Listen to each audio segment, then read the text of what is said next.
So, a very late good afternoon to all of you who've just tuned into this broadcast.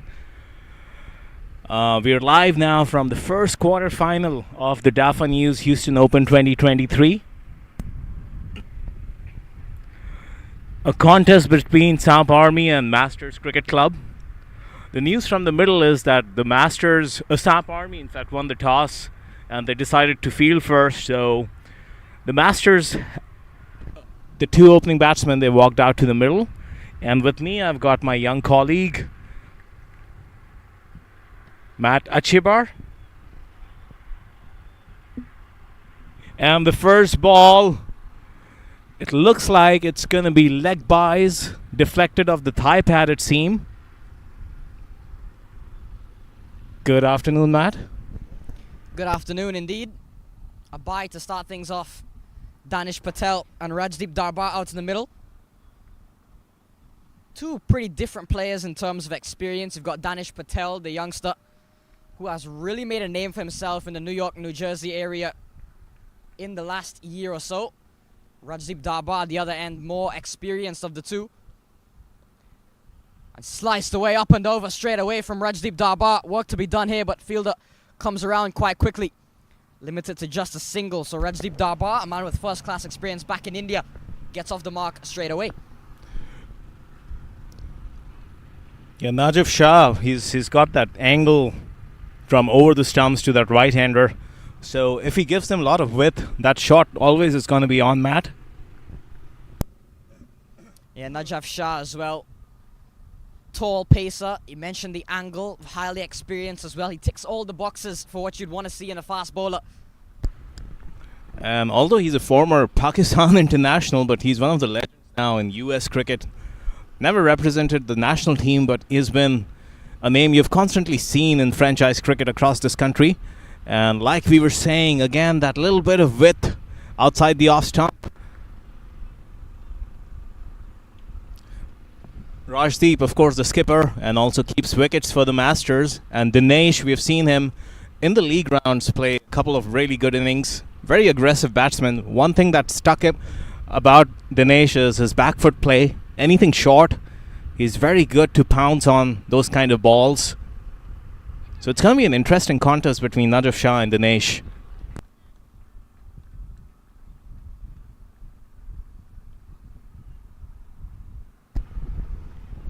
And that's good running between these two. Both young, athletic batsmen.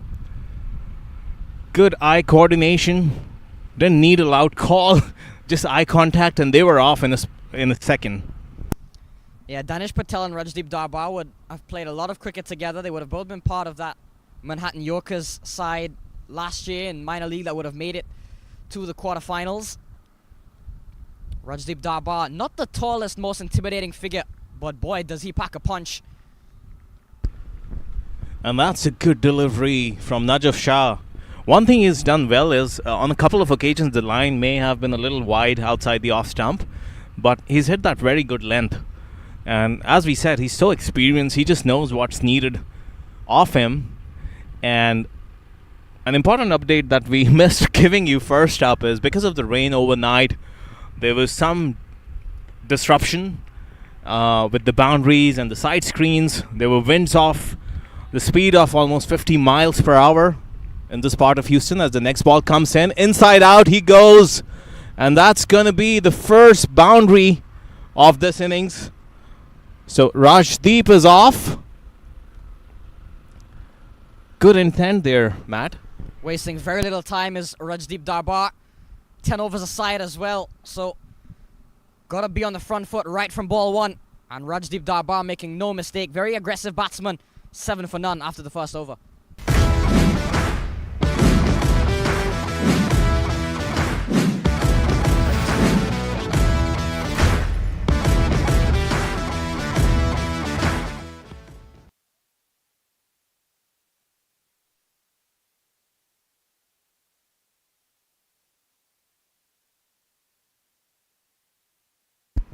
So we're back live in the second over of this quarterfinal. The all-important knockout contest between SAMP Army and Masters Cricket Club. The point I was making in the last over, Matt, is because of that overnight rain and disruption, we've been very lucky owing to the efforts of the ground staff to get this game underway. It's a 6 p.m. start. We have just over a couple of hours of daylight, so obviously the best we could manage in this time is a 10 over per innings contest. So this is only going to be a 10 over contest, and each bowler can bowl a maximum of 2 overs. And the batting power play is going to be only 3 overs long. So high octane contest this one as the second over resumes.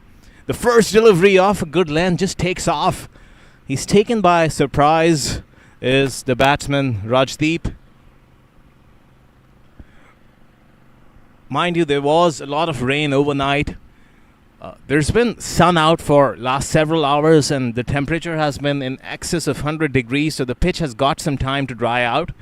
But there still may be some kind of moisture underneath the surface, Matt. Yeah, definitely lots of heat indeed here at the Prairie View Cricket Complex. We saw yesterday the pace has got a lot of purchase from the surface right early on. So we've got Najaf Shah and now Miguel Pretorius kicking things off for SAMP Army. And this one has been hit inside out. He was trying to go over that fielder inside the 30 yards. Got it high on his bat, and that brings about his downfall. As we take a look at this replay. Yeah, Danish Patel looking to go big right away. 10 over contest. Can't fault him in terms of the intent, but not quite getting hold of it. Really good catch taken.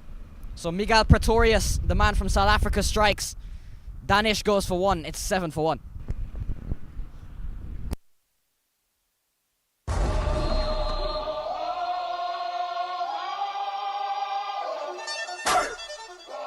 Here comes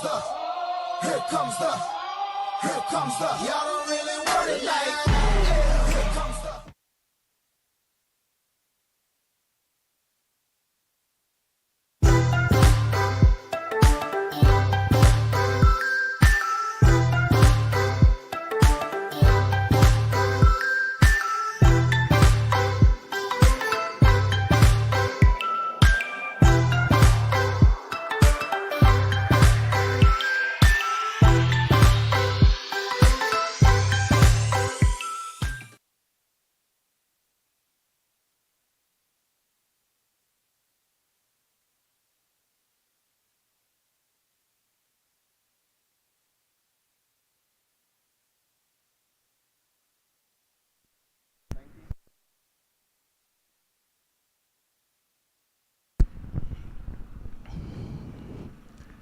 So just 2 deliveries into the second over.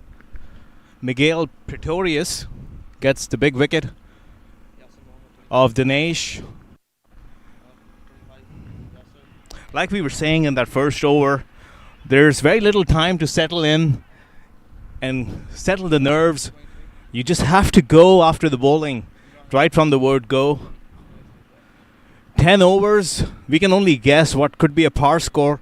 Even 120 could be chaseable, and rightly so, given the conditions and the kind of challenge this 10 over format presents. Sean Findlay has been promoted up. He usually bats at number 5-6, more of a finisher, but now he's come 1 down, and he's facing this first ball from Miguel Pretorius. Short of length, he was trying to pull it, completely misses out, and it's a dot ball to the keeper. So, interesting move, Matt, to send Sean at 1 down. Yeah, definitely Sean Finley. A player you'd feel is very suited for this format. No nonsense, ball beater when he can really get going. But Miguel Pretorius, a player that would have been quite a regular for the Jamaica Talawas lately in the CPL over the few years. And that's a beautiful delivery. Again, that's short of length. Even Najaf Shah was bowling the same kind of line and length. And Miguel Pretorius needed no time to change his bearings for the left-hander. The first couple of deliveries have been extremely challenging for Sean Findlay, who's having to face the fire from SAMP Army bowlers.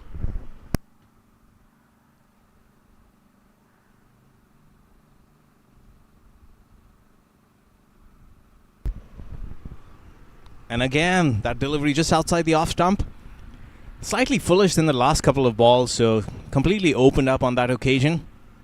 3 dot balls, Matt. Yeah, nicely bowled here from Miguel Pretorius. 5 dot deliveries. He's on the verge here of a wicket maiden. Wicket maidens are like gold, especially in a T10 format.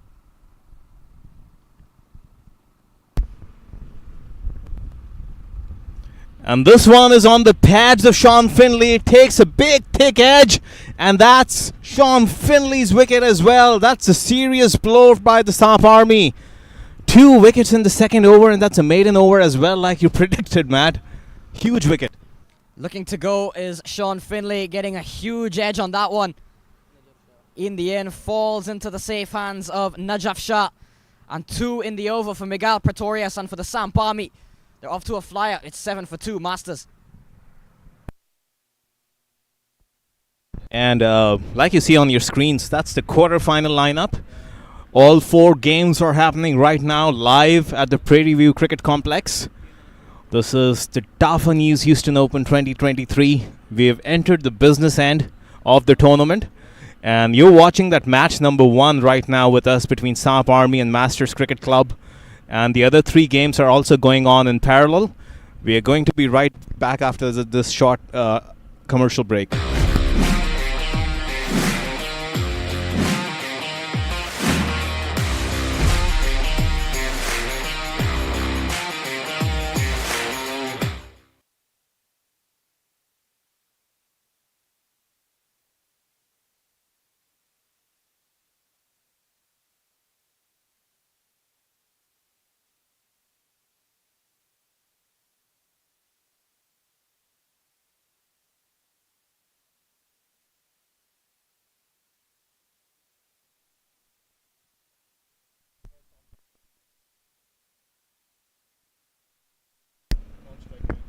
So that second over from Miguel Pretorius, a wicket maiden, in fact 2 wickets in that over. We're going to resume over number 3, and like we said, each bowler has a spell of 2 overs, so it's going to be Najaf Shah from the Forest end. He would be bowling out. Najaf comes in over the wicket to skipper Rajdeep, and this one is on his pads, and that's good work by the fielder there at deep square leg, comes across to keep it down. Just a single on that occasion. It runs around nicely there. Calvin Savage saved the boundary. Rajdeep Darbar has looked to go big on a few occasions now. He's already got a boundary to his name. But it's been tough going so far for the Masters Cricket Club. Finding themselves 9 for 2, especially down Danish Patel and Sean Finley, 2 of their more aggressive batters. Imran Ali, the new man in, as you mentioned, not really any time to get himself settled in. Already only 47 deliveries remaining. And again, that short of length, angling into skipper Rajdeep. Imran Ali, in fact, he does well to just defend it. And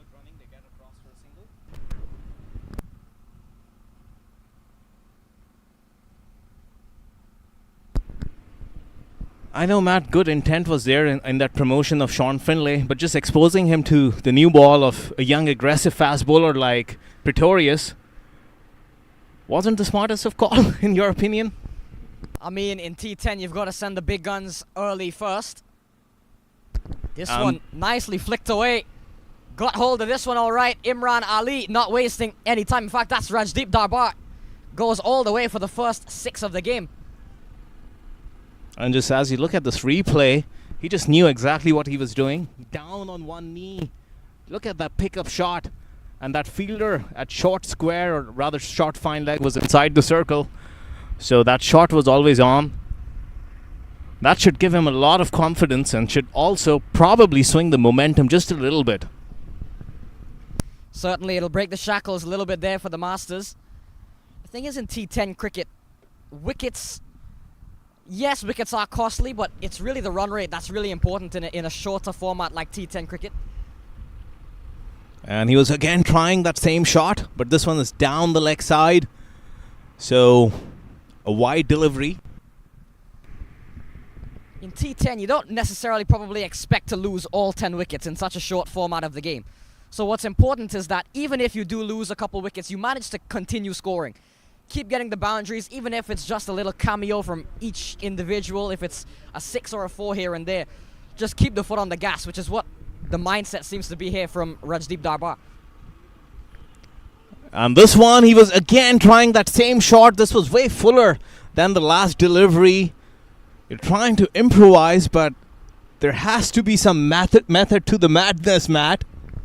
Certainly there, Najaf Shah is too good of a bowler to allow you to play that shot twice in the same over. And Rajdeep Darbar, as experienced as he is, falling victim to perhaps even the even more experience of Najaf Shah. Third wicket falls and it's a big one. Darbar goes at 16 for 3. As we again look at that replay.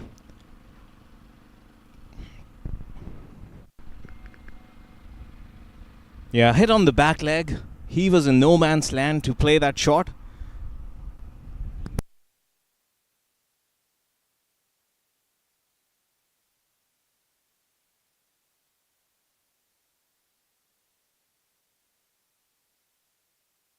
So as the third wicket has gone down, we're going to be right back after the short commercial break.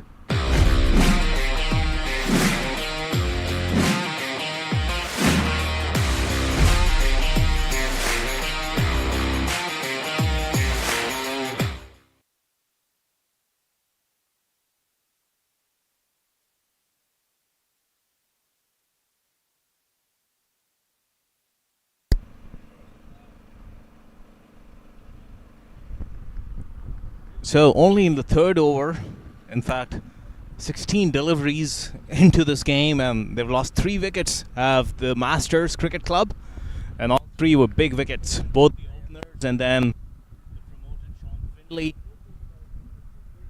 a good decision to win the toss and bowl first. It's paid rich dividends in this early exchange between these two teams, man. Yeah, the bang-bang strategy from the Masters hasn't quite worked out so far. And that's nicely played of the back foot, dot ball. And the point I was earlier trying to make, Matt, was, of course, you have to have that intent in T10 and just keep going, but also those matchups. Whether Sean Findlay is that player who you would want to face the new ball, or he can do more damage coming in when the spinners are bowling, or even towards the death. That's one decision you've got to make.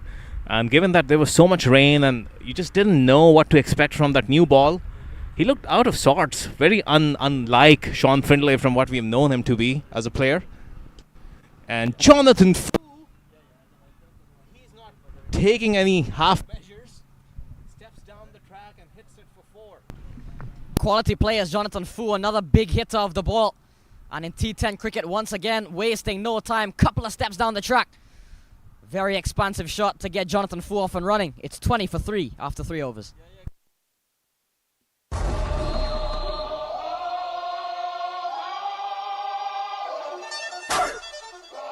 Here comes the, y'all don't really want it like that. Here comes the.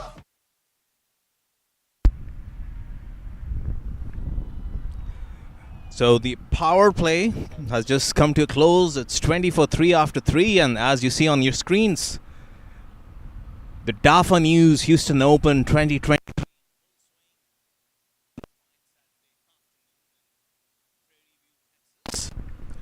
The quarterfinal matchup in this first game is SAMP Army and Masters Cricket Club. SAMP Army coming with a huge reputation as a franchise across USA. Matt? Yeah, very experienced is the SAMP Army brand for the last 3 years or so, maybe even longer. They've been to pretty much every tournament at least once in the last few years at all parts of the country.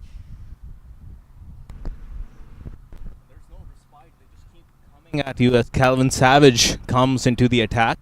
At least there's some respite on that delivery as he starts with a wayward ball down the leg side for a wide. Calvin Savage is just a complete player, isn't he? Such a quality bowler, can bat as well, and excellent in the field. You would have seen him take the catch already to dismiss Danish Patel. The complete package, exactly what you'd want in an all-rounder. The true definition of an all-rounder. And again, like you said, he hit his bearings there. No problems with this ball. Just took off. Imran Ali was totally surprised. Very good short delivery, that. Well executed one as well from Calvin Savage. And in fact, the umpire has signaled that's one bouncer for the over. Although it reared up from just short of length, wasn't that short. But then when you're as tall, as lanky and strong as Calvin is, you can extract a lot of bounce when you bend your back. And obviously it seems there's some debate about that call.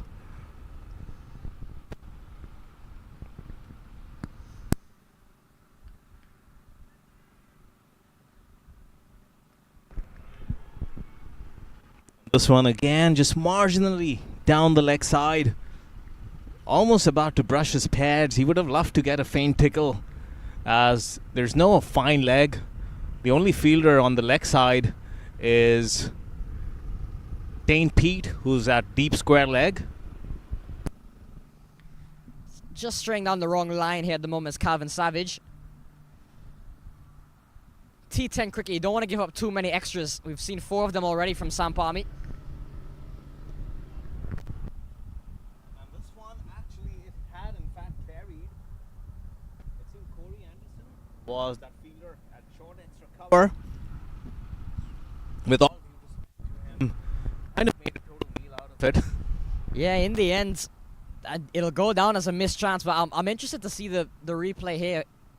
Definitely seemed to be a little flat-footed, perhaps not expecting it to carry, and in the end couldn't hold on. So a chance given in the end to Imran Ali gets Jonathan Fu back on strike, who has already showed us in one delivery the danger he's capable of, smashing one away to the fence for 4.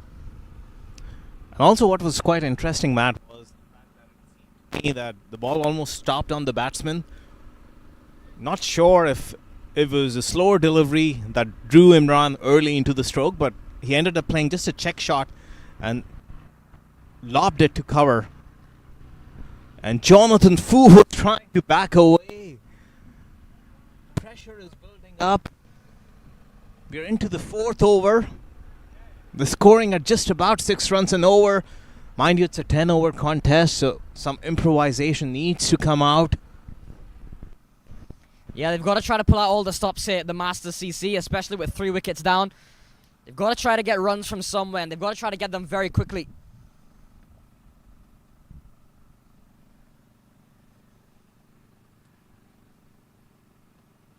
And again, short delivery, and that is an absolute stunner. That's got to be one of the catches of this tournament, if not the catch of the tournament. Single-handed, flies in the air and pulls it off out of thin sky.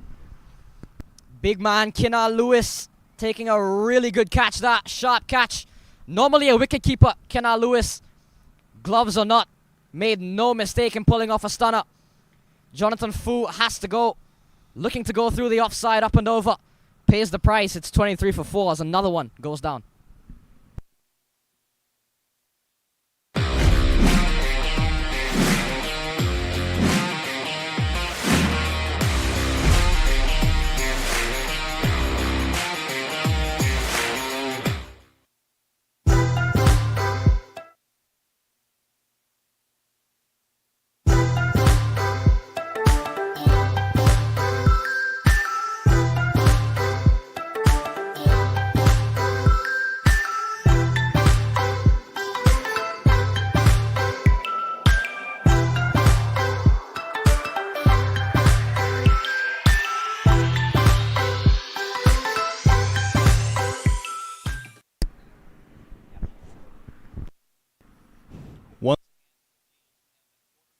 Up, you're watching the first game live here, and are also available on the MLC Network YouTube channel.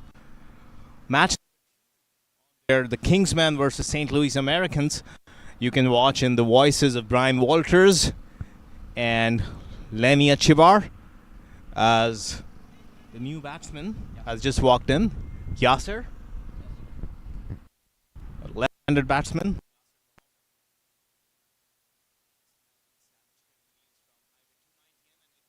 Ball just rears up, taken by surprise. Yasser, first delivery, welcome to the crease. That's the type of thing we'd love to see from Calvin Savage.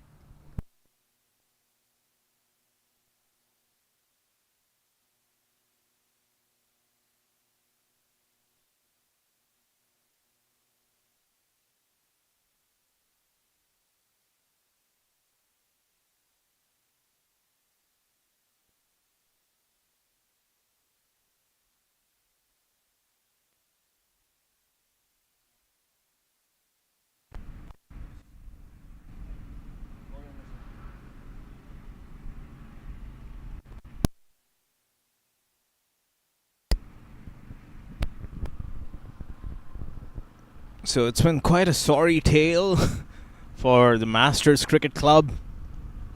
They would want to get to some kind of respectable total to bowl at, given this is only a 10-over fixture. Moving strength to strength as Calvin Savage finished that hostile first over. Now they've brought in the experienced Corey Anderson, who's going to be bowling his left arm, swinging deliveries. And it's going to be Imran on strike to face Corey Anderson.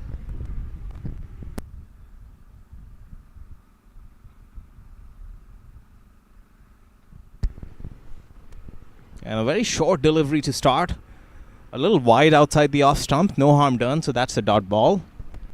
Another short delivery from Corey Anderson. The hostility continues, perhaps. We saw how brutal of an over Calvin Savage bowled. And now Corey Anderson, as you mentioned, a very crafty player in his own right. Former New Zealand international. Has moved to the United States. And has made quite the impact with bat and ball. And this one is slightly short. Gives him a lot of time to get under it. And pull it with disdain for 6 runs. Much welcome boundary for the Masters. Much needed indeed. Imran Ali. Anderson going short again. That time not as well directed as the first one. Straying down the leg side. An easy shot to play for Imran Ali. Got the max result all the way for 6. So it seemed Corey Anderson was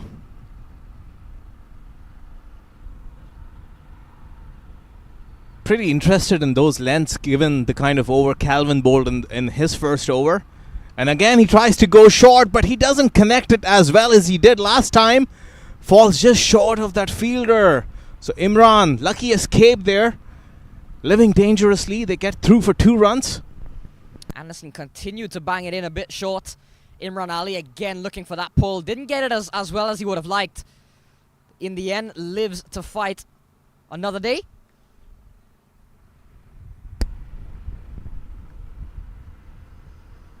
And as far as the Masters are concerned, this is now a do or die situation. So they just have to go for everything, as this is nicely played. And Calvin Savage, the tall man, just bowled a wonderful opening over. And now putting in the dive to save a boundary, a certain boundary there. Yeah, certainly the taller you are, the harder it is to perhaps get down in time. Calvin Savage, we made the point early on, a perfect definition of an all-rounder. And his fielding certainly falls into that criteria as well. Yeah, Calvin, he stands out in that field of the SAMP army. Not just because of his height, but also because of that floppy hat from the 80s. The retro style hat he's wearing. So he's fielding at short third man. Now actually at short fine leg to the left-hander Yasir Mohammed. So you also see that long on and long off right on the edge of your screen. So the field has opened up quite a bit because the power play was only 3 overs. And this one might have been an inside edge. Remains to be seen as we look at the replay. Was a loud appeal from Corey Anderson. Matt? Certainly seemed convinced there. Wow. Tough to tell from that angle. Maybe a slight inside edge. It looked pretty close.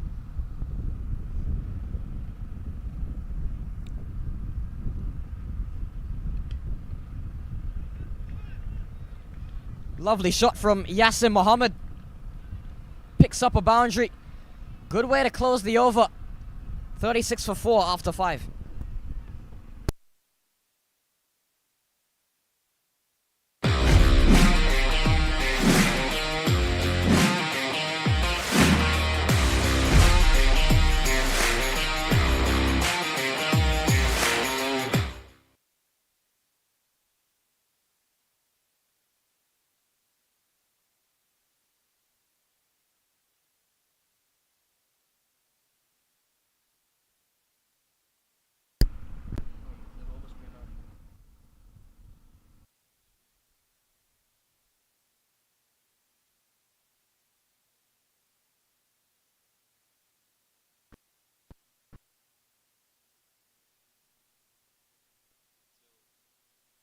While we were looking at the replay, we couldn't get you footage of that shot from Yasser Mohammed where he got stuck into Corey Anderson. Pulled with a lot of confidence just to the left of deep long on. So a boundary there as the new over resumes. It's Obus Pinar coming into the attack. A very full delivery. The keeper couldn't collect it cleanly, so they get through for a bye.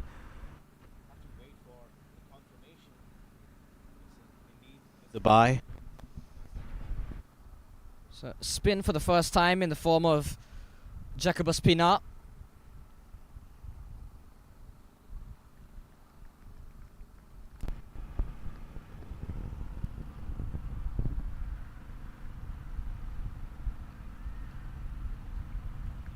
And this one seemed to drift away just a little bit from Yasser. A dot ball. And Matt, you were just talking about the all-round package that somebody like Calvin Savage brings. Obus Pinar is no less either. Certainly. And again, another dot ball. Obus Pinar keeping it really tight in his first over. Only a bye in the first 3 deliveries. As dangerous and as well known across the country as Obus Pinar is with the bat, I think a lot of people overlook his ability with the ball.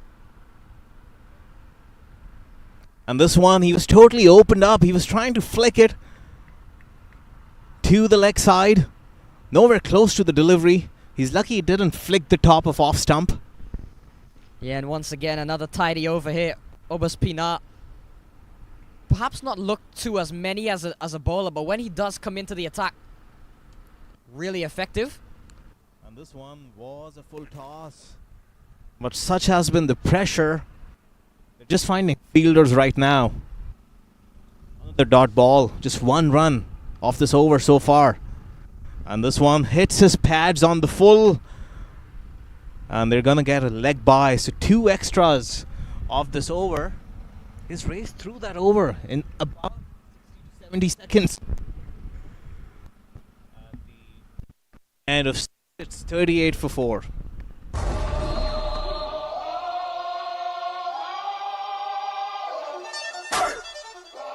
Here comes the, y'all don't really want it like that. Here comes the.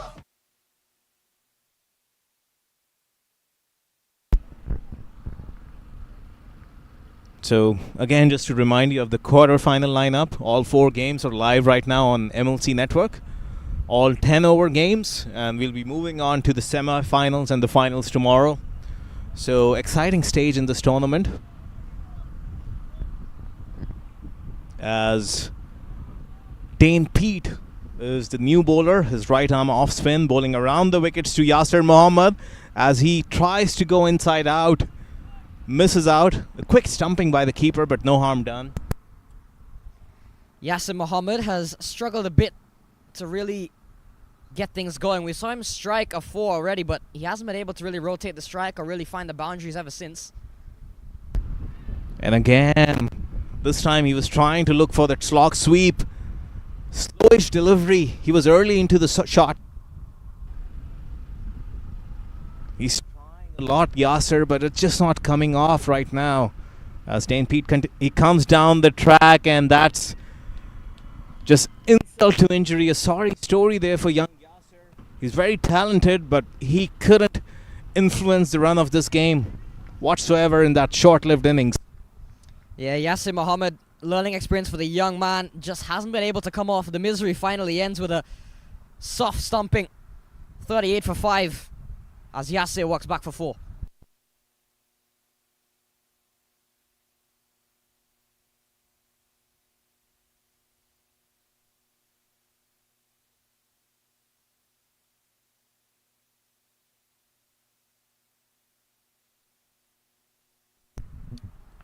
A look at the bowling card. And lots of success on that board for SAMP Army. 2 wickets in 1 over without giving up a run. A double wicket made, and we saw from Miguel Pretorius. We would have seen Calvin Savage bowling over as well. And then a wicket for Najaf Shah, and now Dane Pete picking up the wicket of Yasir Mohammed. Not much to speak of on the batting card for the Masters CC as Sachin Sicharan walks to the middle. We saw a short cameo from Rajdeep Darbar, but since then it's been tough going.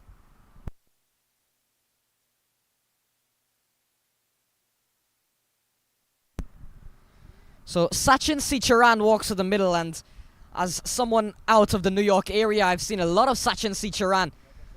And Sachin Sicharan, it's a bit surprising to find him this late. He is a savage ball beater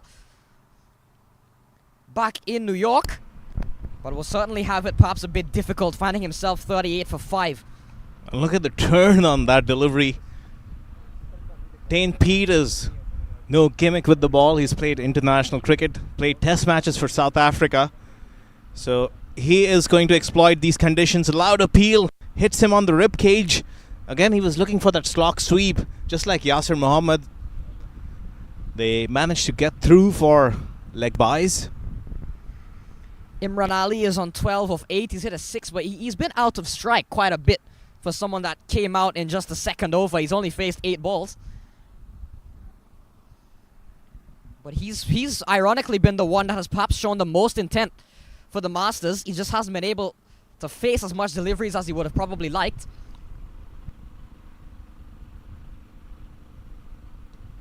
This one was really short, gave him so much time.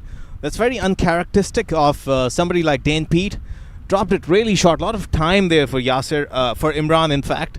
Asking to be hit. And again, making the point. A lot of turn on it. But in the end, a simple drag down. And given the doses by Imran Ali, it's 45 for 5 after 7.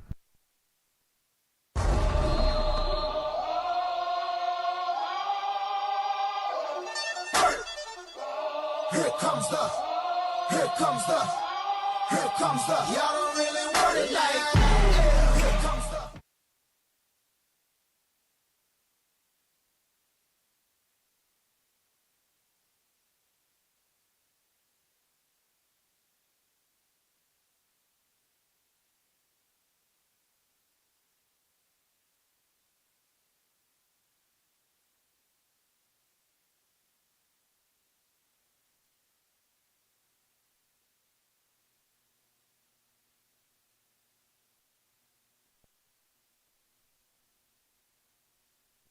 Got to win by 100 runs to really boost your net. Their run rate was like 7 something. So Obas Pinar continues. 1 over for 1 from him, bowling to Sachin Sicharan, who had made the point, comes into this Houston Open off of lots of success in New York, but against much stiffer opponents and in much more dire circumstances. And this one is trashed down the ground, but unfortunately for Sachin Sicharan, there was the tall Kinar Lewis. His second catch, he took one stunner at slips, and this one was also top quality catch by Kinar. 2 huge mitts there from Kinar Lewis. Don't want to be hitting it in his direction, and Sachin Sicharan looking to go big and down the ground. And a second catch for Kinar Lewis. Sicharan goes big wicket that. Pinar strikes. It's 45 for 6. And they've been so dominant, Matt, in this tournament so far. There's no team that's even come close to giving them any kind of challenge. And like we were discussing just as between that over, that when the table was compiled for the quarterfinal lineup, it was indeed the SAMP Army which came out as team number 1. And they're playing Masters because Masters qualified as team number 8. Now, a very interesting equation that our viewers would be interested in listening is there are 15 teams, or there were 15 teams in this tournament. Groups of 5 teams, 3 groups, and top 2 teams from each group qualified straight away outright for the quarterfinals. So that gives you 6 teams. The other 2 teams actually came from the third place teams in each group, and the top 2 of those 3 teams were qualified as team number 7 and 8 in the quarterfinal lineup. So that's how Masters Cricket Club got in at position number 8 as Obus Pinar continues, and this is played down the ground by the new batsman. We'll try to get you his name. Kinar Lewis again there.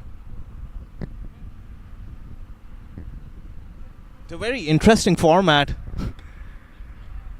where top 2 teams from each group qualified, but then team number 3 from 2 of the groups qualified based on net run rate into these quarterfinals.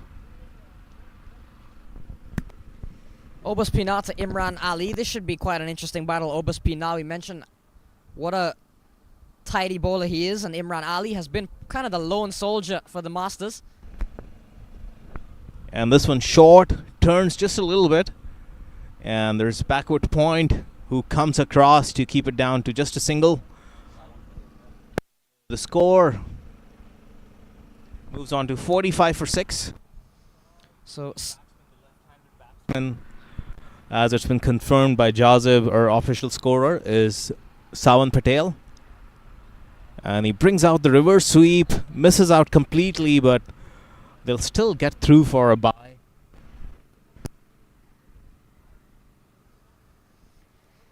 Sawan Patel, again, is another interesting one. I'm surprised is batting perhaps this late.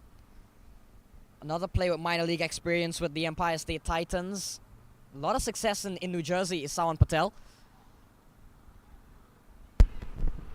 And this one takes the outside edge.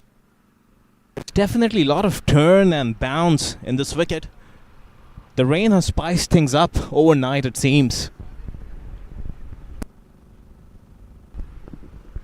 So at the end of 8, it's 49 for 6.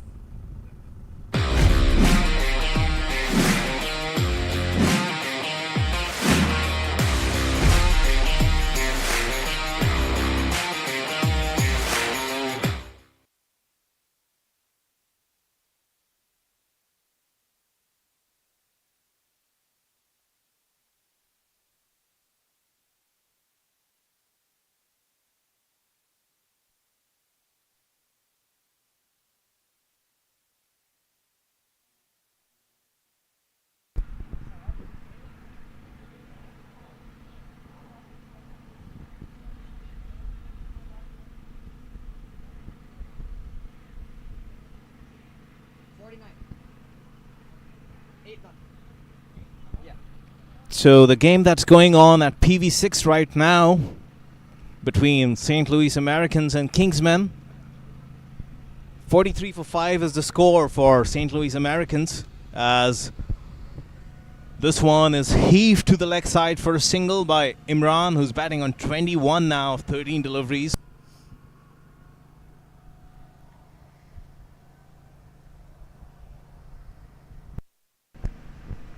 Corey Anderson does the cleanup at deep mid-wicket.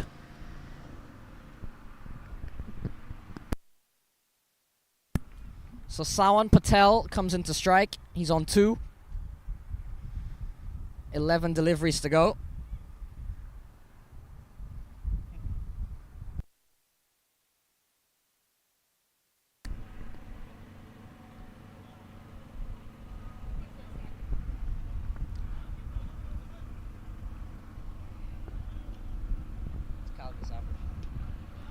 And this one is pitched up. Mid-off was inside the circle, so accepts the invitation. A much-needed boundary down the ground. Yeah, much-needed boundary indeed from Sawan Patel. Goes up and over. Calvin Savage back into the attack for his second over. And the Masters CC have hit desperation stage, you've got to say. 10 deliveries remaining. Got to try to at least continue to chip away, continue to try and get those boundaries.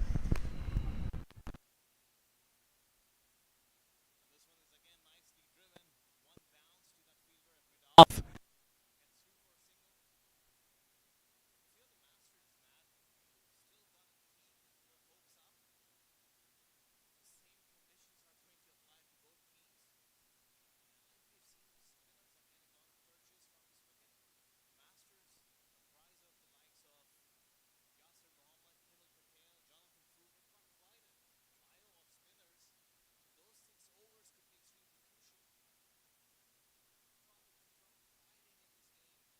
This one is a slowish delivery. Totally taken by surprise was Imran. Well bowled that from Calvin Savage. Well disguised slower delivery. 8 deliveries remaining. It's been tough going for the Masters, going at just over run a ball, which in a T10 game you feel is never really going to hold up. But if they can get a solid ending here from Imran Ali, who has played a few good shots already. This one is a great Yorker. There's some confusion, but the keeper was so quick on his feet. But yeah, looking at the results or the progress on the other fields also, it seems the conditions aren't susceptible to high-scoring games. So even if you're batting first and you find yourself in a situation as the St. Louis Americans and the Masters do, cricket is a funny game. It's a cliche. We keep saying that. Can't be more true in situations like these. Put your best foot forward while you're batting. Hope to get to that 65-70 run score and then bowl out. Short. There is a fielder back there. It's going to be very tight, but he completes that catch. What a catch that is. Corey Anderson. Well judged catch as well. Corey Anderson, a player of his caliber, is not going to drop that. Was in the air for a long period of time. Had to be very careful with those feet, but in the end did well to not only hold on, but to avoid the boundary cushion as well. Imran Ali goes, it's 55 for 7.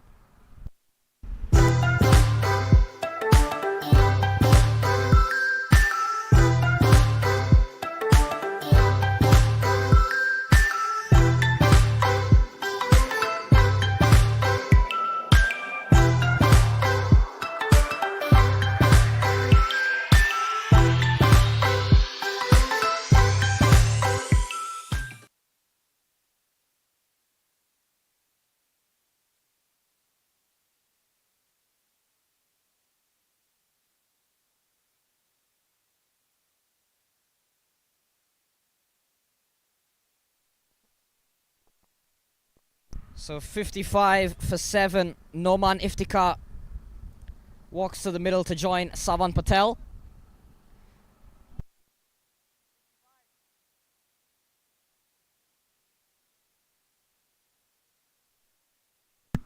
Final over on its way. Miguel Pretorius continues. Well, he returns after bowling a double wicket maiden in his first over. Will be looking to do the same here again. But you've got to say at this point, with only 55 on the board heading into the final over with 7 in the hut, it's advantage SAMP Army.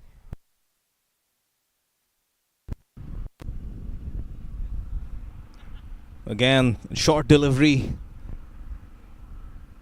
Pretorius, he's looked to hit that length. Fast bowler's ego, if you may. Of them like to throw some chin music every now and then. Nice pacey delivery.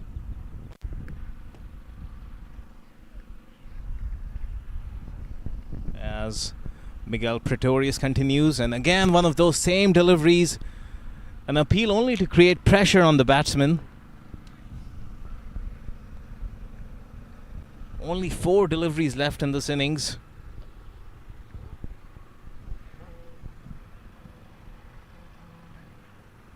They've got to make the most of every single ball. Can't afford to be just swinging and not making contact. I know it's not easy out there. there was never really any partnership of real substance here for the Masters. When you look at the partnerships, the highest one was 15, and it was between Imran Ali and Yasir Mohammed, and you probably feel that partnership hurt them more than it did any good. And this one, he does make some connection. Main Pete is going to come across from third man. Was looking to pull it or hoik him to the leg side. Got a thick outside edge. The ball flew to just square of third man. Only a single.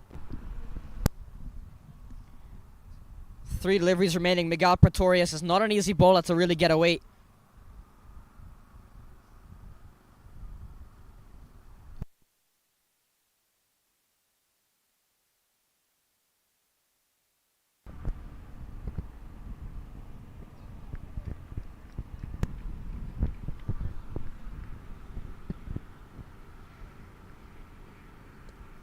And this one is nice and full in the slot, but does he get enough distance? Not at all. Another easy catch. Couldn't even clear that 30 yards. Looked like a slower delivery. It should be interesting to see in this replay if he does roll his wrist over the ball. In fact, we couldn't get that to you in ample time. Hanging in the air for a long period of time. Obus Pinard, the catching has been outstanding here from SAMP Army. They haven't put a foot wrong. We saw a great catch from Kinar Lewis. We saw a great catch from Corey Anderson, inches away from the boundary rope. We saw one earlier from Calvin Savage, and now a very good one here as well from Obus Pinar. Another wicket down. Noman Iftikhar goes for a golden duck. It's 56 for 8.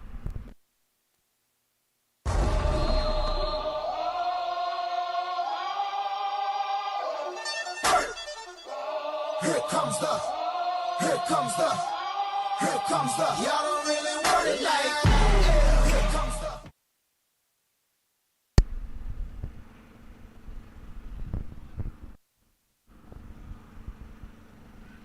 Just a couple of deliveries to go in this innings. 56 for 8.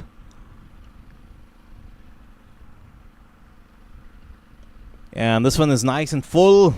They should be looking to get back for a second, which they do.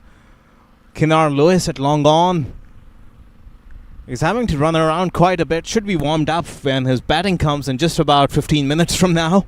Yeah, certainly Kinar Lewis. I'm sure he'd like the little run around, get him warmed up and going.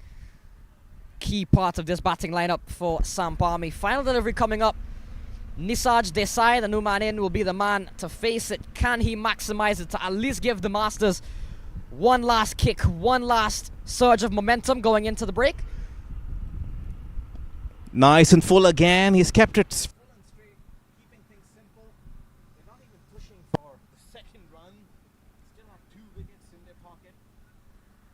So the innings come to a close. It's 59 for 8 is what they manage in 10 overs. So when the SAMP Army comes out to bat, they would be needing to go at exactly 6 runs an over. 60 is the target, Matt. Not sure that'll be enough, and I'm sure the Masters will look back on this performance and say that things just never really clicked, never really got the timing, never really got the connections they would have liked. And in the end, it was a good bowling, it was a good catching and fielding display as well from SAMP Army as well. Credit where credit's due. And now it's all up to the batters. We know SAMP Army has a powerful batting lineup. 60 is the magical number. Yeah, it seemed they never adapted to the pace of the wicket. And their calculations were based on yesterday and what we've seen in this tournament. It's easy to go at even 10 runs and over, so it did seem that they came out looking to go all guns blazing and maybe get a 3-figure score on the board. But when those first couple of wickets fell, I wonder if the message went out that the pitch may be just a little too paced, the balls might be turning a bit, and it's important to reassess and maybe reset the target. They would have had something to bowl at if they thought maybe 80 could be that first target, and once they get there, they could then look to explode and maybe get 90, 95 on the board. But they all just kept going with that same intent and momentum, and nobody looked to put an anchor down at the wicket and bat on. So when we return after the halftime break, the SAMP Army will require exactly 16 to win, exactly run a ball, 60 rather. Join us back after the break. Can the Masters pull off an unlikely victory?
resuming the second innings. A chase from SAMP Army, Kennard Lewis and Andres Goss as accomplished as an opening partnership. You can see, Matt.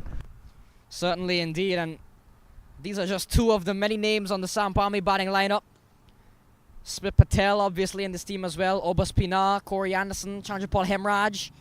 Star-studded batting lineup. And opening the bowling for Masters Cricket Club. Got a little cameo with the bat. Looked one of the most resounding batsmen when he was out there in the middle with his pillow. Imran is the bowler.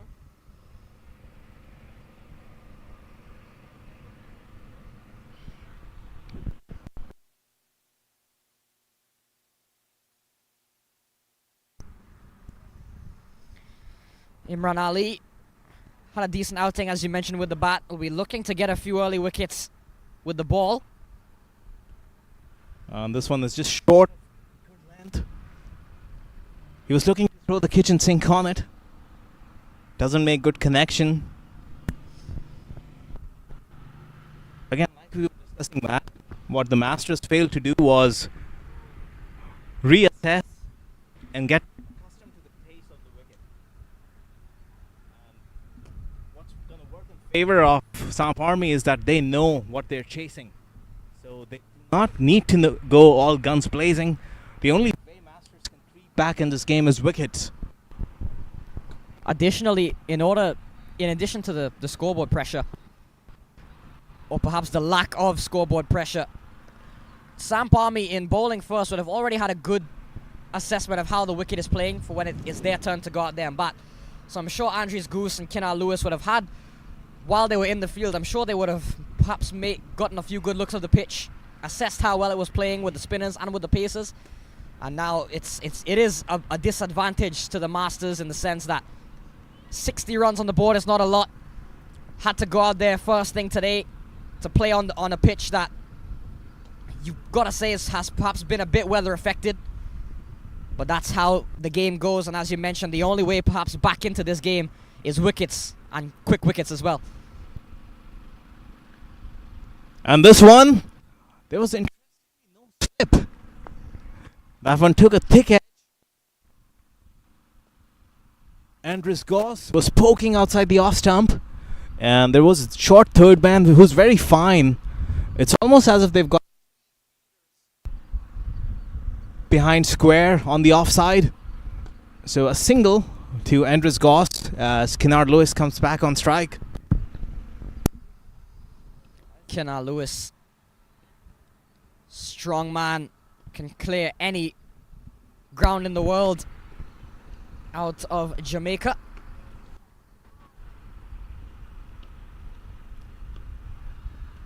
And this one is just back of length. Kennard was again looking to just tap and run. As you can almost see on the corner of your screen, there's a long on in position.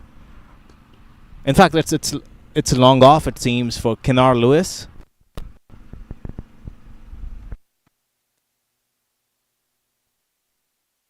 Indeed, it's long on. The angle at which we are sitting, it's often very hard to tell. We're very square. And the sun is just literally beating down on us. We're facing the sun right now. Not the best conditions for us commentators, but it's the players who are doing the heavy lifting out there in the middle, Matt. And it's 7 or 6 hour time, so even though it is quite much later on than we were yesterday, the sun's still out in full force.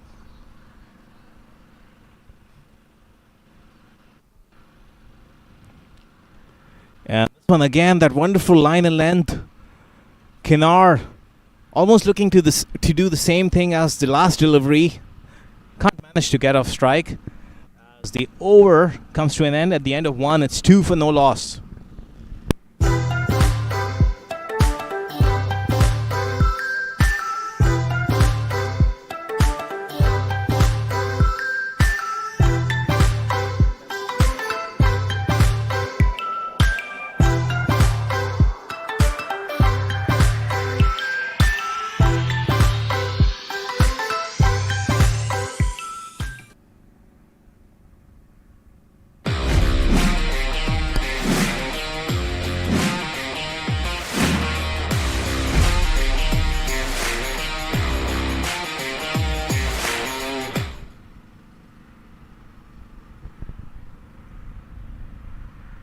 So, no surprises there that the new ball is being shared with Noman Iftikhar. He's bowled with a lot of heart. Is now almost a veteran. Has been playing in the US circuit for franchise teams for over a decade now. Has been in the US men's national team setup as well. Based in New Jersey, as you mentioned, a lot of experience, a lot of quality still in Noman Iftikhar. Don't sleep on a bowler like him. Very good with the new ball. Very capable bowler as well. Has a tendency to take wickets at the early stage, and he'll need to rely on some of that experience, some of that knowledge in terms of what can Noman Iftikhar do to either produce a loose shot or to produce a really good unplayable ball. We saw a few of them from SAMP Army when they took the field. Yeah, as youngsters coming from a youth cricket level, him and Jesse Singh were fast bowling buddies, played a lot of their cricket together, and both of them were looked at as future prospects for the national team. Noman Iftikhar, of course, has played, like we said, a lot of franchise cricket as he runs in from the highway 290 end. This one is a little short and gives him a lot of time. Andres Goss wasn't going to let that one off that easy, as that goes for a 4. Cracking shot. Good sound of the bat from Andres Goose. Look at that. Short of a length. Pulled away. Huge gap there on the leg side. First boundary for SAMP Army off the bat of Andres Goose.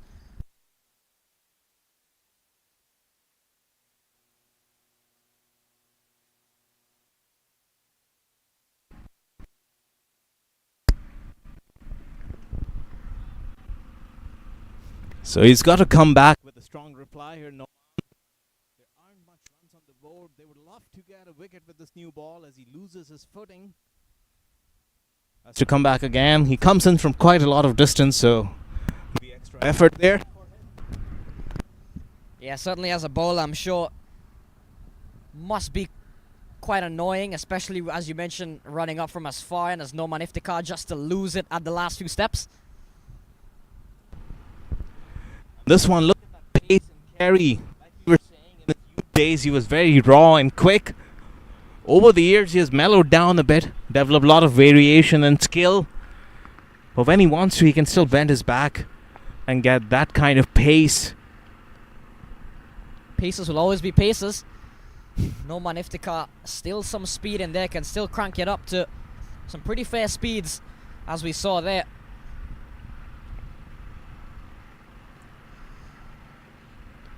And this one, there is no third man. It takes a thick outside edge. Third man was inside the circle, so it's going to fly for another boundary. Back-to-back 4s there. Slashed away from Andres Goose, getting the outside edge.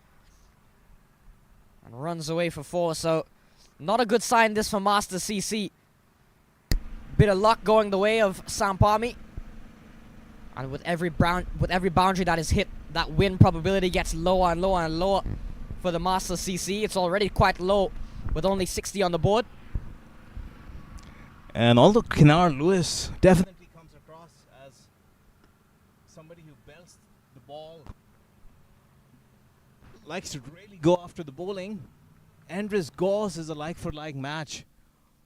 Not as huge in build and stature, but he can match him for every single shot.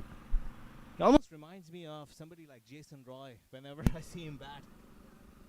If not the batting technique, definitely the intent and the way he approaches his cricket does Andres Goss.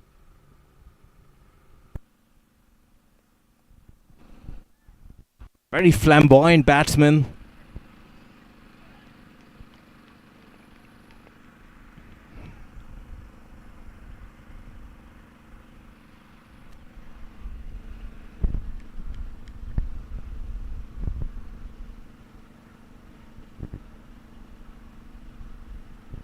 And technically, he's also no match at the bat. Proper runs is what he scores if he gets in. As this one, you saw that movement away from Andres Goss, and he was just beaten. The feet not there, but he's got such good hand-eye coordination as we see that replay. Very well executed this from Noman Iftikhar. Have a look at that. Definitely some movement away there for sure.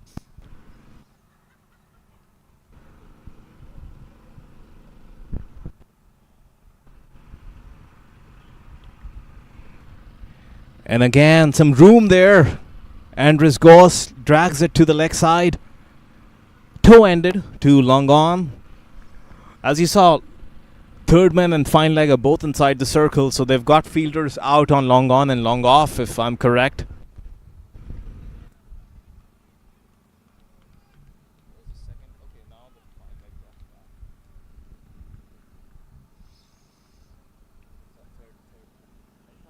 Yeah.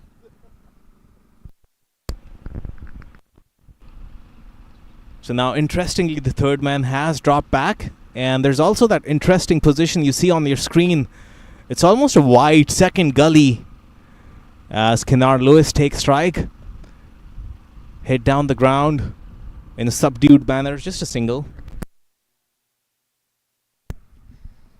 10 runs off the over. A couple of boundaries in it from Goose. It's 12 for none after 2 overs.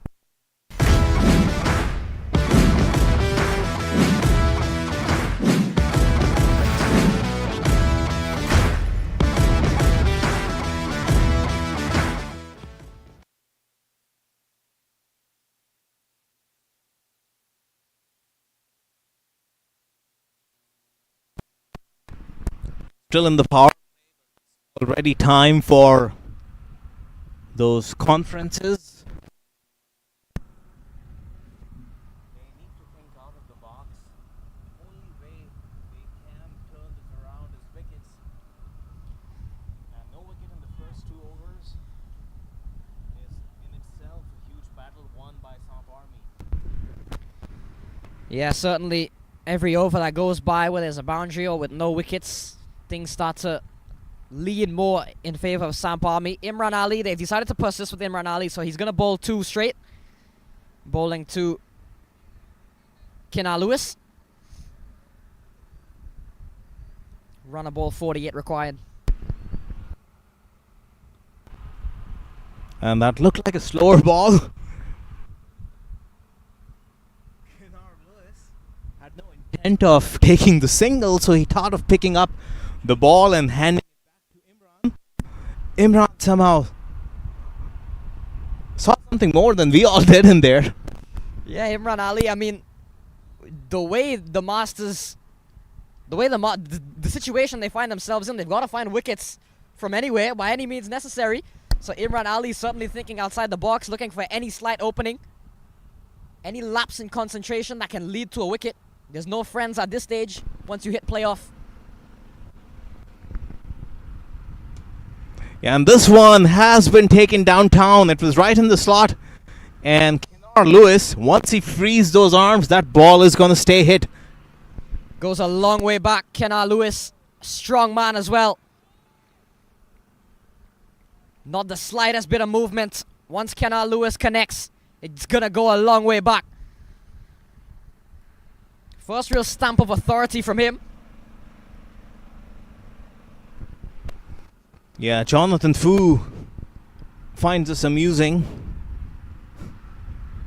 Probably trying to get inside the head of the big man. And fellow West Indians between Jonathan Fu and Kennard Lewis. And meanwhile, from PV2, a quick update. Texas Thunders and UMC Knight Riders. Texas Thunders batting first, scored 69 for 5 and they're 10.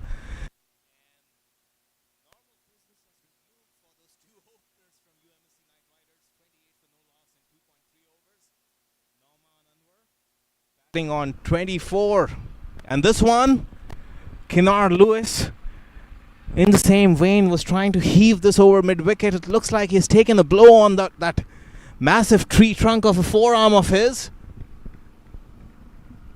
It's not penetrating beyond the first layer of muscles, so he should be okay. Certainly, Kennard Lewis, not a man that will take those with any sort of pain at all right away. is feeling it a little bit, but I'm sure it's nothing really serious, as you mentioned. A tough man like him. And look at that short delivery. Literally passes or buzzes past the left ear of Kennard Lewis. He was ducking, fending away, and he's not happy with the umpire's call. He thinks it's a wide. There was some seam movement. It seemed it came in a fair distance after it pitched. Yeah, certainly seeing a lot of movement. A lot of turn by the spinners, a lot of swing by the pacers.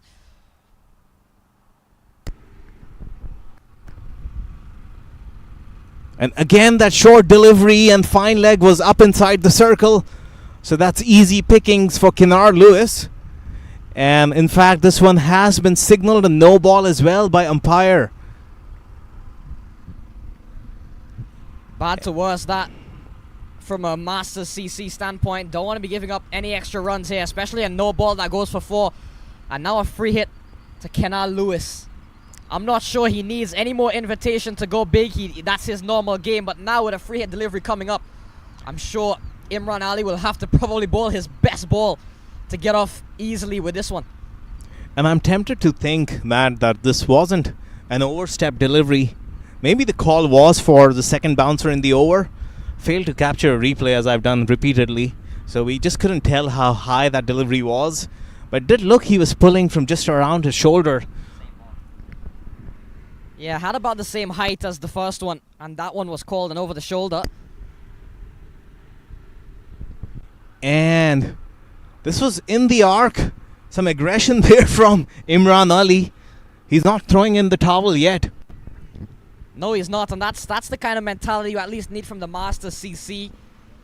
It's been perhaps quite muted in the outfield in terms of, well, we did see Jonathan Fu exchanging a few words, good or bad, unknown, but with Kennard Lewis. But other than that, we haven't really seen a lot of fight, a lot of pep in the steps of the Masters fielders.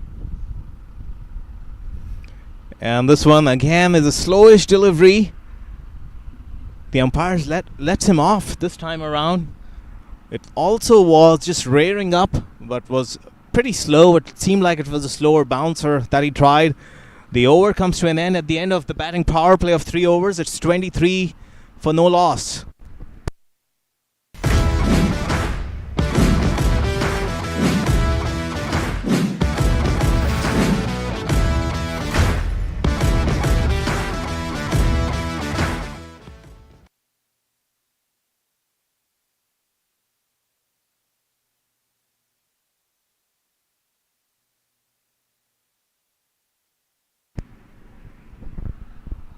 So Kennard Lewis there, still quite animated from that blow. A lot of the Masters fielders have been in his ear. And the 4th semi-final between Clarion Eagles and Dallas All-Stars. Clarion Eagles scored 73 for 7 in their 10. So Dallas All-Stars, Unmukh Chand and Lahiru Milantha are opening the batting. Just to remind you, all these games are live on MLC Network YouTube. 4 interesting quarterfinals in progress in this Daffodils Houston Open 2023. As Noman Anwar is going to bowl out. Noman Iftikhar, my bad.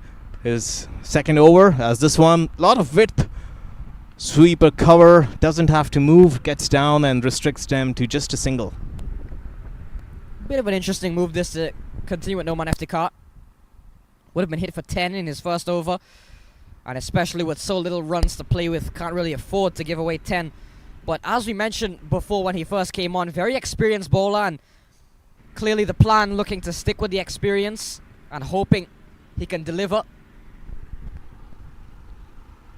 And this one is angled down the leg side. Umpire Sadiq Koja signals a wide. There's a clear plan that's perspired in the last over or so. They're looking to angle things into the body. Bowling short at Kennard Lewis. I don't think the big man is going to be unsettled by that. He's a strong puller from what we know. Yeah, there's not many deliveries that can phase Kennard Lewis, and particularly trying to angle it into the body runs the risk of bowling a wide. And a slower delivery dug into the pitch. No harm done, just a dot ball. So at the end of the second over, Matt, it seemed Jonathan Fu took the ball and he walked up looking to bowl, but then they decided to continue with the seam of Imran Ali.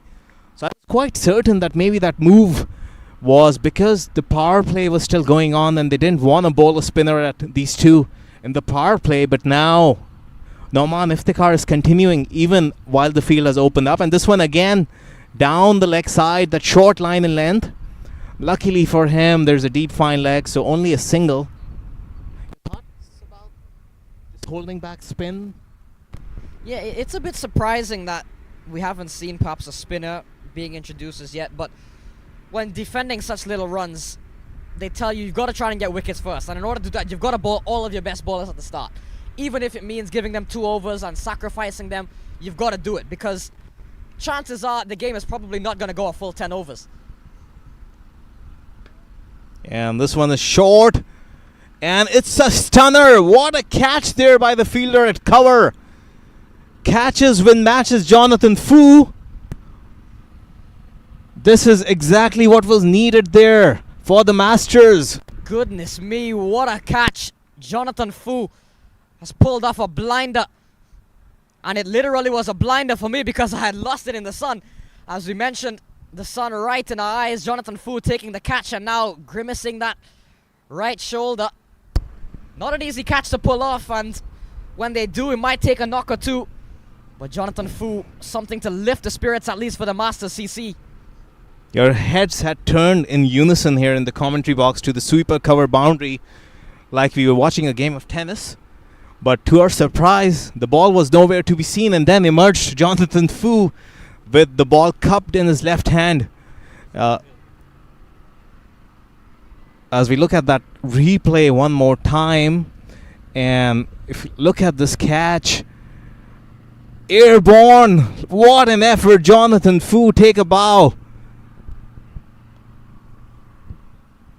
Will that change the complexion of things? Something for the Masters to cheer about. Definitely something for them, as we see another conference of some sorts here with Kina Lewis and Sean Finley now, his Jamaican counterpart. Jonathan Fu in there again as well. I'm sure it'll certainly lift the spirits. Perhaps a lot more cheering on, a lot more words being said now in the Masters outfield. We'll wait and see how it goes as we see Smith Patel walk out to the middle. And it's one thing to dismiss Andres Ghost, but it's another thing to have guys like Smith Patel, Obas Piana, Chandrapal Hemraj still in this batting lineup, Corey Anderson. So they keep coming at you, SAMP Army. Very good all-round team. Lots of all-rounders in this team. And with only 34, less than run a ball required, they'll need a lot more where that came from Jonathan Fu if they want to see this one out, the Masters. Yeah, this is so perfectly set up for somebody of Smith Patel's batting stature. Very solid player. He's the kind who can see this chase through and ensure there's no further harm done. Tailor-made for this kind of a situation is Smith Patel. This is very nicely played by him. A slower delivery. It seemed like he rolled his fingers. A leg cutter is team. And Smith Patel gets off the mark.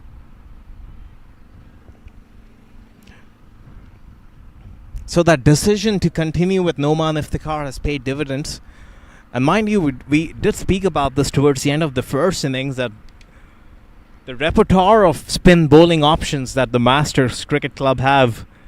Timil Patel, a USA legend. Yasir Muhammad, an up-and-coming leg spinner, also knocking on the doors, has already made his debut for USA men's national team. And then you've got the experienced miserly off-spin of Jonathan Fu. So those 6 overs, it'll be interesting to see if they bowl out all those 6, because there's only 6 overs left in this innings now as Nauman Iftikhar continues. And this one again stings Kinar Lewis. That looks like a serious blow on his backhand, the right hand. Looks to be in serious pain there. Second blow he has taken in this innings as the 4th over comes to an end. It's 28 for 1.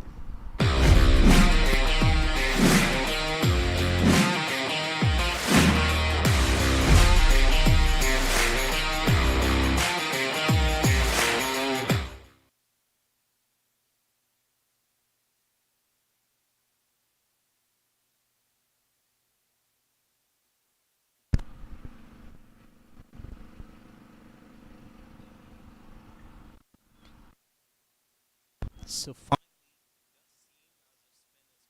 used from Forest End. My friend Matt can confirm who this bowler is, if not Yasser Muhammad. It's he did bowl that one lone over against Atlanta Fire yesterday. Was taking 17 runs, but that was to do with Hamilton, who was just hitting everything out of the park. But left arm might be a good option against Kenar Lewis. Just turn the ball away from him. This could be the last throw of the dice for the Masters. If they can get a couple of quick wickets, bog down the scoring, crawl their way back in the game.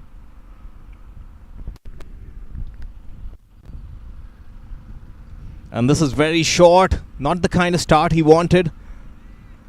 Good fielding there by Noman Iftikhar, who's just finished bowling an over. So he keeps it down to just one run.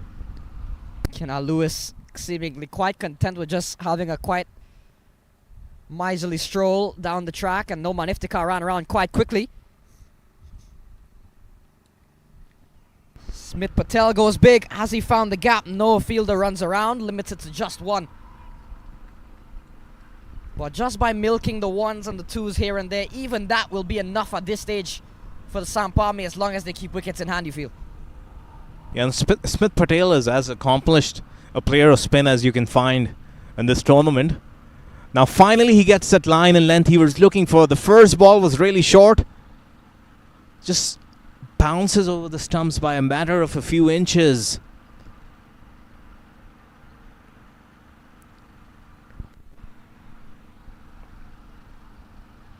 And this one, again, that sharp turn that we saw quite a lot of in the first innings.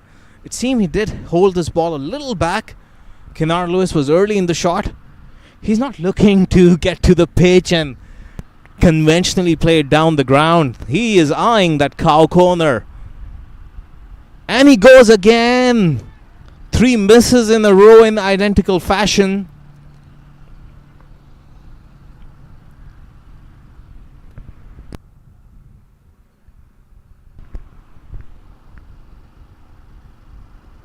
And this time, he takes a rather subdued approach, not throwing the kitchen sink, and just looks to knock it. So good over from Nisarg Desai, just 2 runs off it. The best over of the inning so far. At the end of 5, it's 30 for 1.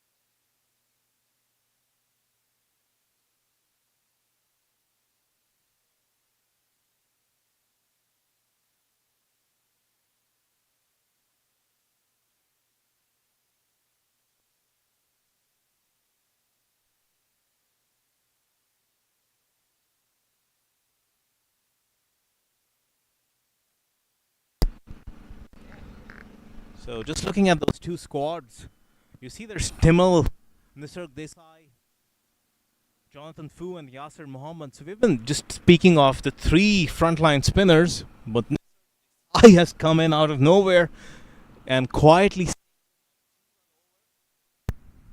And as expected, the wrist spin, one of the 2 wrist spin twins is coming on, Yasser Muhammad from Highway 290 end. Hits his bearing right away. Nice line and length. Cut by Smith Patel to sweeper for 1. Yeah, the spinners now will definitely take control, especially because of the fact that Imran Ali and Noman Iftikhar have both bowled 2 straight. So you've used out 2 of your big paces already. I think really only Sean Finlay is perhaps the next pace option if they are to go with some extra pace.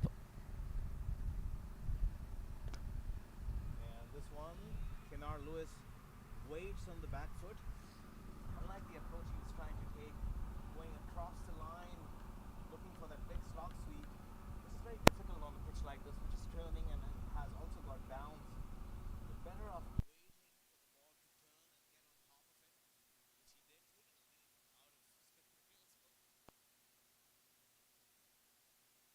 And this one, again, you see that bounce. That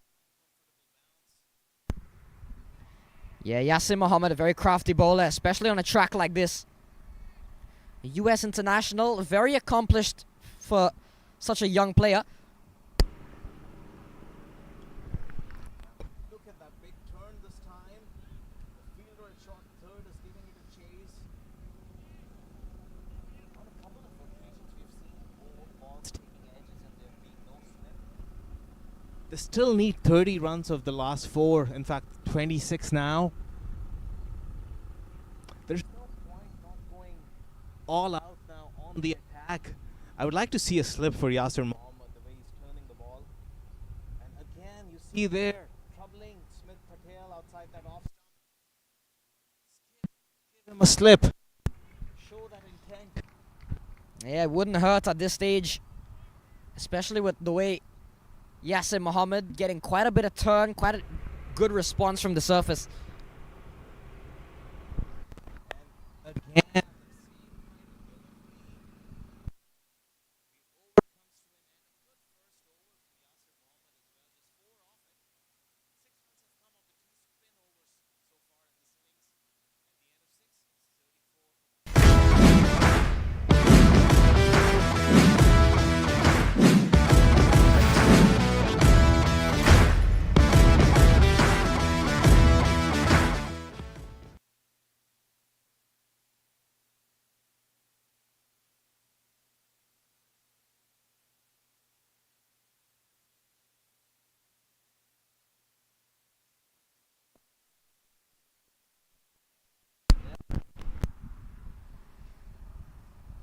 So Nisaj Desai continues.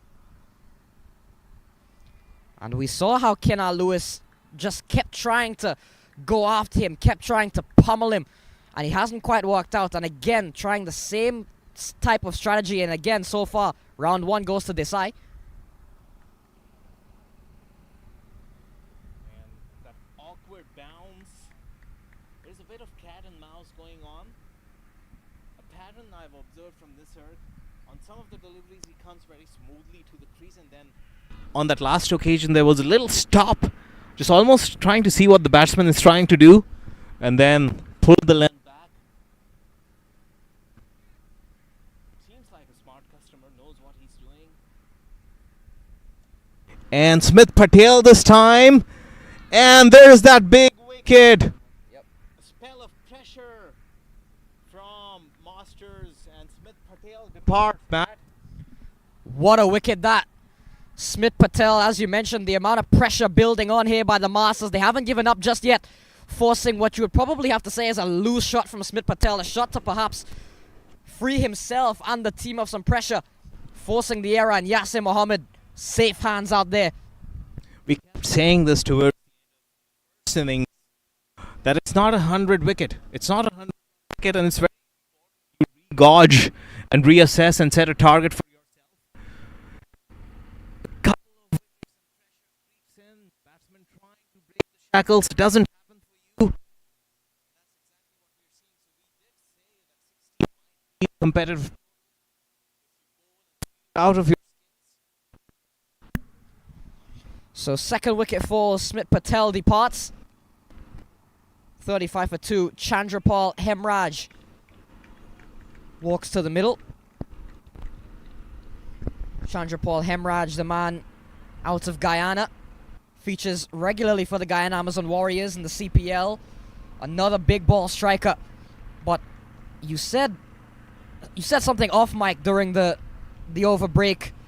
It's not necessarily easy to hit boundaries with the way the spinners have bowled and the way the pitch is playing. It's not easy to really hit boundaries, and you've got a lot of ball beaters in this lineup. They'll have to perhaps evolve their game to something beyond hitting boundaries, and in fairness, it's not a very difficult task. 25 from 21, run a ball will still win you this game. So it's all about, can they maintain that patience, and can they not allow this pressure and not allow these wickets to really overpower them, and will they adapt their game to suit what is still quite seemingly a simple chase?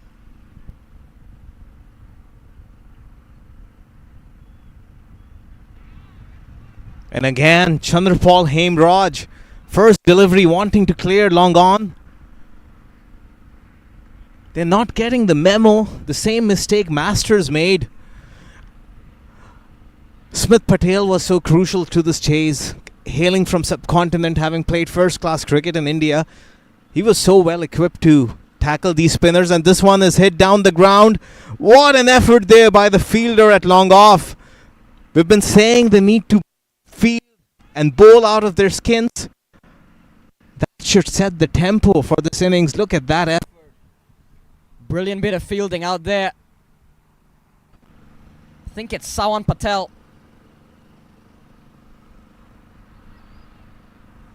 Diving stop. And this one is hit inside out, waited for the turn.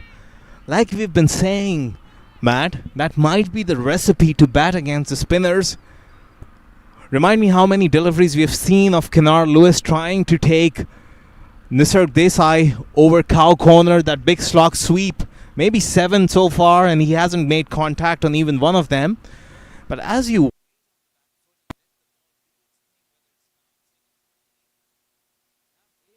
time to actually see where the ball, as I realize I've mumbled 7 for 2. It's getting a little interesting. Stay tuned.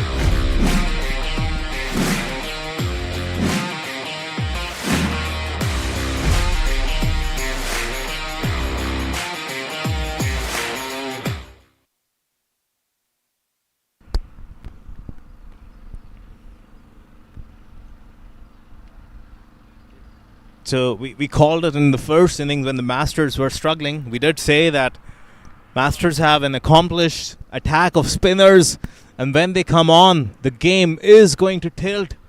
That's exactly what we are seeing. What's interesting here, and again, I'm not faulting the captaincy or the decision making at all. Like I said, you've got to utilize all of your best bowlers because it's a game that may not go down all the way. Kenar Lewis looking to go big, as you mentioned, hanging back a lot more on the back foot and looking to play his shots, only getting a single. But Yasir Mohammed coming in for his final over. 2 overs remain after this.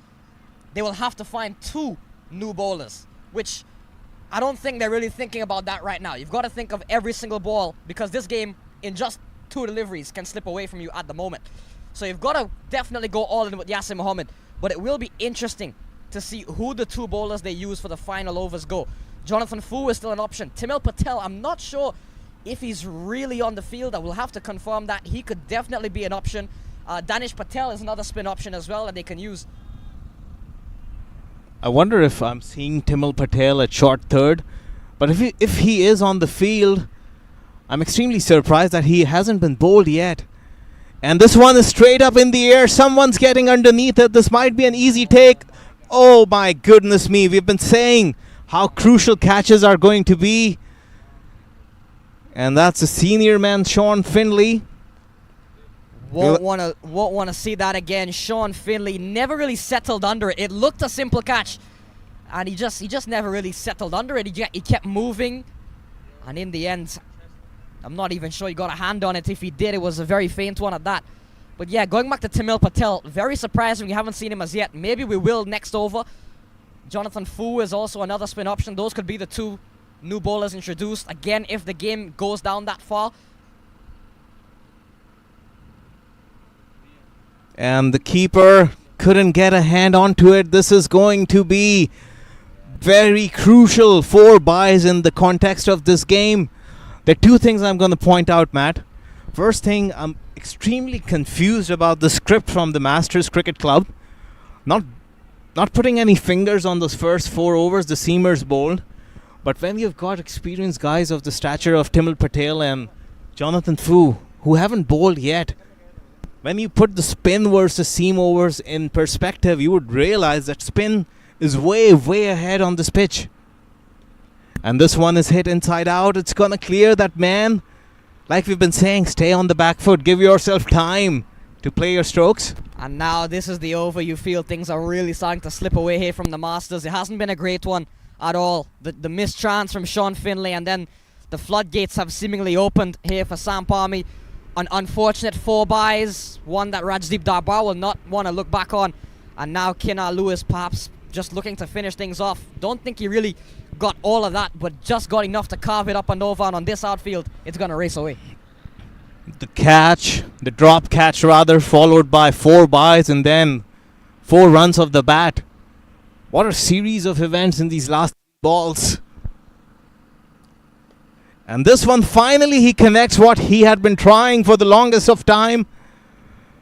And now this game is tilting heavily in favor of SAMP Army. Well, I think at this point the Masters, probably with 7 from 13, you probably have to say might be game over. And if it is a Masters loss, which it looks seemingly to be the case here, certainly this over, they will look back on and say, we should have had a wicket. We should have had even more pressure. And in the end, things never. One drop catch suddenly changed the entire course of the game. The 4 buys didn't help either, rubbed salt in the wound. And now Kinar Lewis is making them pay.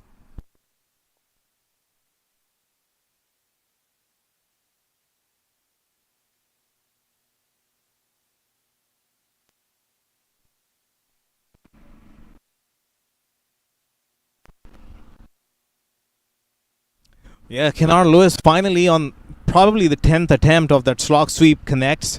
And he connects again. Will this go the distance?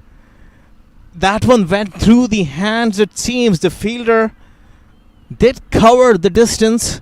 He was right on the edge of the boundary. So little, so close and yet so far for the Master CC. Sawan Patel, the man out there, did well, as you mentioned, to get around, but just about had enough to clear him. Scores are level with 2 overs to go. It's 59 for 2.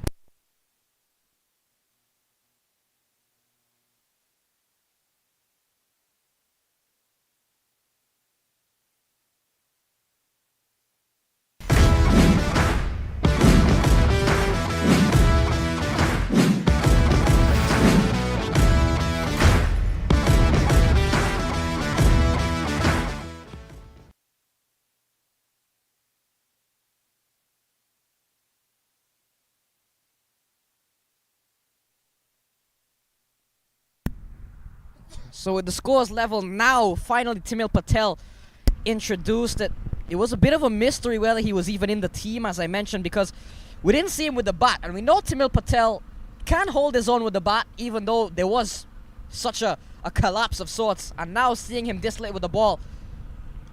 And Chandrapal Hemraj will finish the game in quite some fashion with a boundary over the top. And just like that, for about 7 overs, it looked as if the Masters were really going to push this game and really give us a thriller. But in the end, you've got to say that drop chance from Sean Finlay proved to be very costly.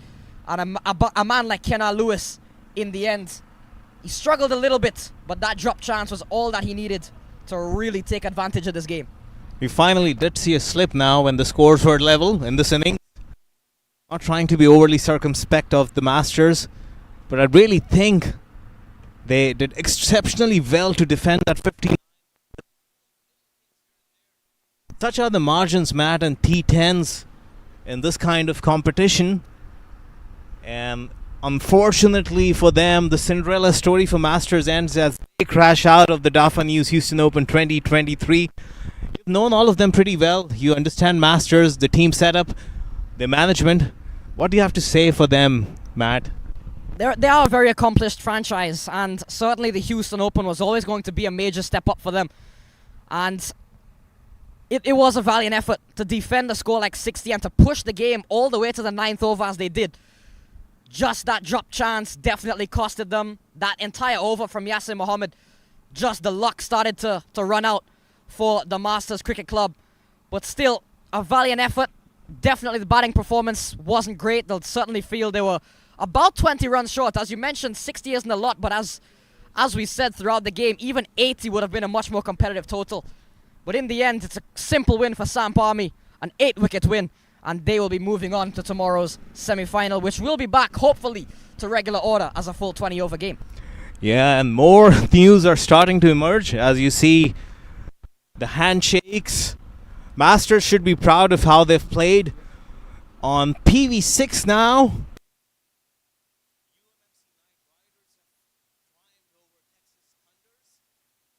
Or 73 for 1, chasing 69 for 5. So Jaskaran Malhotra remaining not out on 34.